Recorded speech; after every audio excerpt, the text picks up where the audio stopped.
Hi guys, welcome back to my channel. So you probably saw my video yesterday where I kind of was beginning my process of planning everything out for my classroom, and I was really taking the time to read all the IEPs, the evaluations, assessments, and then I started putting kids into small groups based on their skills and their goals and all that stuff. So if you haven't watched that video, I would say click off of this one and go watch that one, because I feel like it's a good sequence of like what I've been up to. Today I did a couple things. One, I took a break and I went to Home Depot and I got a bunch of herbs.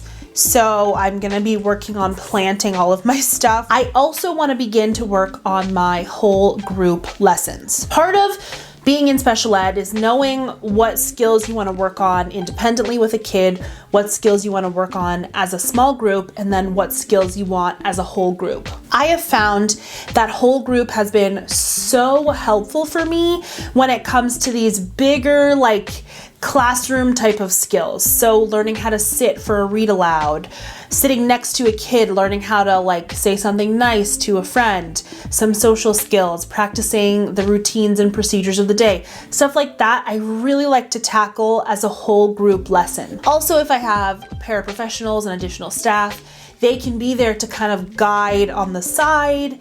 They can scaffold for different kids. They can redirect kids back to what I'm talking about, and it's really been one of my favorite parts of teaching. So for my whole group, I think going forward for next year, I'm hoping to do science, social studies, read aloud, what else? A math practice time, a writing skills time, life skills lesson, a morning meeting, a word work time, something where I can either work on a sight word with all the kids and do a small activity with that, or if they're working on a letter, doing that. So I really like to have those things as whole groups. I never do those activities for more than 10 minutes because I just want it to be short, to the point, and it might be the same lesson 3 days in a row just because I want that skill to be mastered. So because I don't know like all the pieces of my day or all the pieces of the year,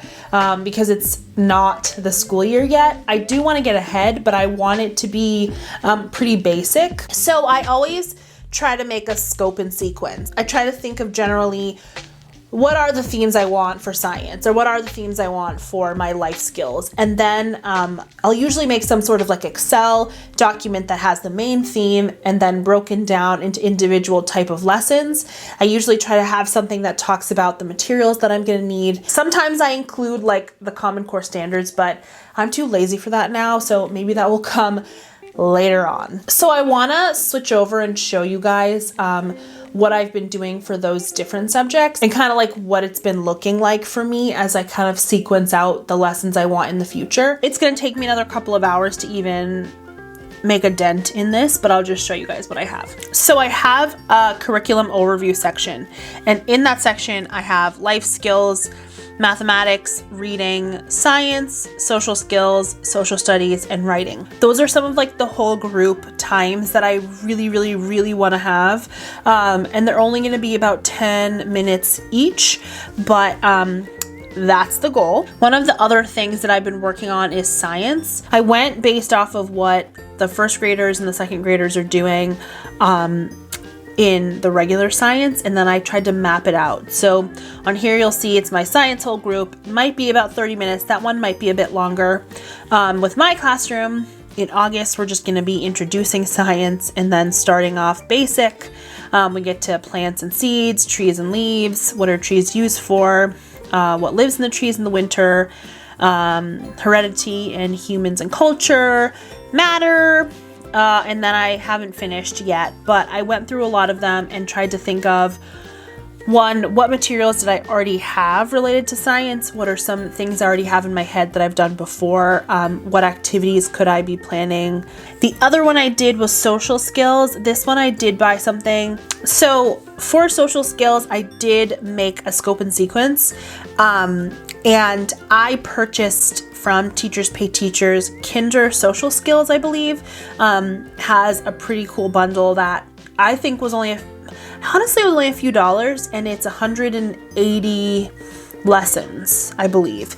And it comes with these little puppets that each kid can have, and every day we're going to practice basic social skills, kind of like what you would practice in like a pre-K preschool room. So I did the same thing that I did for science, and I put each month and then kind of what the general theme would be. Then I went through the Kinder Social Skills bundle that I bought and picked out the most important lessons that I thought would be useful. For reading, I haven't gotten very far. I'm about to start this one. I just built this, but I haven't like done anything yet.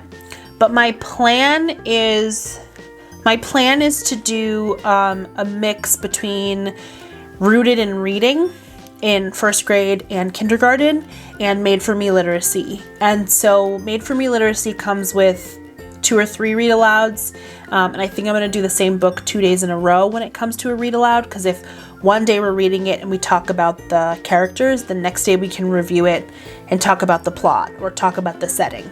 And then I really want Rooted in Reading because I think after Made for Me Literacy can go a bit faster, they're going to get some of those skills, and then I want to be able to ask them deeper questions and do a bit more work. My plan is to each day have be reading for about 10 minutes and just have that become part of our routine as a whole class, so that they can start to build up some of that stuff. I hope some of those things will be helpful for you, and it might spark something in you to get started with some piece of it. You might not know the grade you're teaching. You might not even have a job yet, but if that's the case, then you might want to save this video and then come back to it in July when you do have your job. You guys are awesome. You guys are the best.